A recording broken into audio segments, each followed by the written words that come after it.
Jesus foi preso, esmurrado, esbofeteado, cuspido, amarrado, açoitado, despido, golpeado na cabeça encravada com uma coroa de espinhos e até vendado.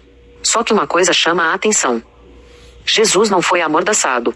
A acusação de Jesus que o levou à crucificação foi a blasfêmia, por ele afirmar ser Deus. Faria sentido que os líderes religiosos, tentando impedir Jesus de pregar o que eles acreditavam ferir a lei de Moisés, mandassem amordaçá-lo. Eles só não puderam fazer isso porque até quando a palavra é difamada, desobedecida e violada, ela não pode ser calada. A causa da morte na cruz decorria de asfixia. Os pregos encravados nos crucificados dificultavam sua respiração, pois, para inalar o ar, eles precisavam se apoiar nos pés, que já estavam perfurados pelos espinhos. Para exalar o ar, eles tinham que flexionar os braços, rasgando mais as mãos presas pelos cravos. A última coisa que alguém com falta de ar deseja falar. Por isso, precisamos dar muita importância para as últimas palavras de Jesus na cruz. Pai, perdoa-lhes, porque não sabem o que fazem. Lucas 23:34. Jesus conseguiu perdoar seus ofensores enquanto a ofensa estava sendo cometida. Ele não levou para a cruz nenhum ressentimento, mesmo após ter sido abandonado, traído, negado, cuspido, xingado e envergonhado. Se Jesus é nosso exemplo, que desculpas temos para reter mágoas contra o próximo? Em verdade te digo que hoje estarás comigo no paraíso. Lucas 23:43. Jesus declarou a salvação de um dos condenados que estava sendo crucificado ao seu lado. Ele mostrou que, no modelo de salvação em seu nome, nunca é tarde demais para ser salvo e a única coisa necessária é crer nele, pois aquele homem não tinha nenhum mérito, nem tempo para praticar boas obras e consertar sua conduta. Deus meu, por que me desamparaste? Mateus 27:46. No momento em que proferiu essas palavras, Jesus estava carregando todo o pecado da humanidade e experimentando o afastamento de Deus decorrente dele. Perceba que esse foi o único sofrimento do qual Jesus se queixou, o que revela que a única angústia verdadeiramente insuportável é a separação do Pai, e Jesus acabou com ela definitivamente, quando o véu que separava o Santo dos Santos da congregação foi rasgado de alto a baixo. Tenho sede. João 19:28. Quando Jesus teve sede, embeberam uma esponja de vinagre e a fixaram em um caniço de sopo, levando-a à sua boca. Esse detalhe é importante, pois, no Egito, Deus mandou que os israelitas tomassem um molho de sopo, molhassem-no no sangue do cordeiro e marcassem as ombreiras das portas, para que o destruidor não ferisse os primogênitos dos israelitas. Êxodo 12:22-23. Ao receber sobre si a marca com hisopo, Jesus se tornou a porta para a nossa salvação, preservando-nos com seu sangue de toda a destruição do pecado e de Satanás. Está consumado. João 19:30.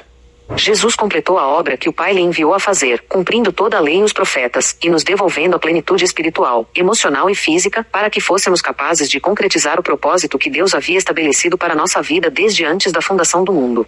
Tudo o que precisamos para viver a vida abundante que Jesus veio trazer foi consumado na cruz. E os homens que detinham Jesus zombavam dele, ferindo-o, e vendando-lhe os olhos, feriam-no no rosto e perguntavam-lhe, dizendo: profetiza-nos, quem é que te feriu? E outras muitas coisas diziam contra ele, blasfemando. E logo que foi dia, ajuntaram-se os anciãos do povo e os principais dos sacerdotes e os escribas, e o conduziram ao seu concílio, e lhe perguntaram: se tu és o Cristo, dize-nos. Ele replicou: se vô-lo disser, não o crereis, e também se vos perguntar, não me respondereis, nem me soltareis. Desde agora, o Filho do Homem se assentará à direita do poder de Deus. E disseram todos: logo, és tu o Filho de Deus? E ele lhes disse: vós dizeis que eu sou. Então disseram: de que mais testemunho necessitamos? Pois nós mesmos o ouvimos da sua boca. E logo os soldados do governador, conduzindo Jesus à audiência, reuniram junto dele toda a coorte. E despedindo-o, o cobriram com uma capa escarlate. E tecendo uma coroa de espinhos, puseram-lhe na cabeça e em sua mão direita uma cana. E ajoelhando diante dele, o escarneciam, dizendo: salve, rei dos judeus! E cuspindo nele, tiraram-lhe a cana e batiam-lhe com ela na cabeça. E depois de o haverem escarnecido, tiraram-lhe a capa, vestiram-lhe as suas vestes e o levaram para ser crucificado. E quando chegaram ao lugar chamado a Caveira, ali o crucificaram, e aos malfeitores, um à direita e outro à esquerda. E dizia Jesus: Pai, perdoa-lhes, porque não sabem o que fazem. E repartindo as suas vestes, lançaram sortes. E o povo estava olhando, e também os príncipes zombavam dele, dizendo: aos outros salvou, salva-se a si mesmo, se este é o Cristo, o escolhido de Deus.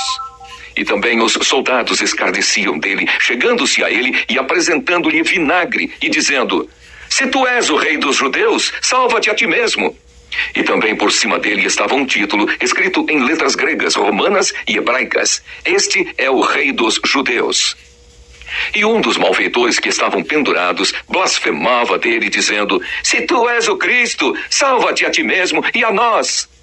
Respondendo, porém, o outro repreendia-o, dizendo: tu nem ainda temes a Deus, estando na mesma condenação? E nós, na verdade, com justiça, porque recebemos o que os nossos feitos mereciam. Mas este nenhum mal fez. E disse a Jesus: Senhor, lembra-te de mim quando entrares no teu reino. E disse-lhe Jesus: em verdade te digo que hoje estarás comigo no paraíso.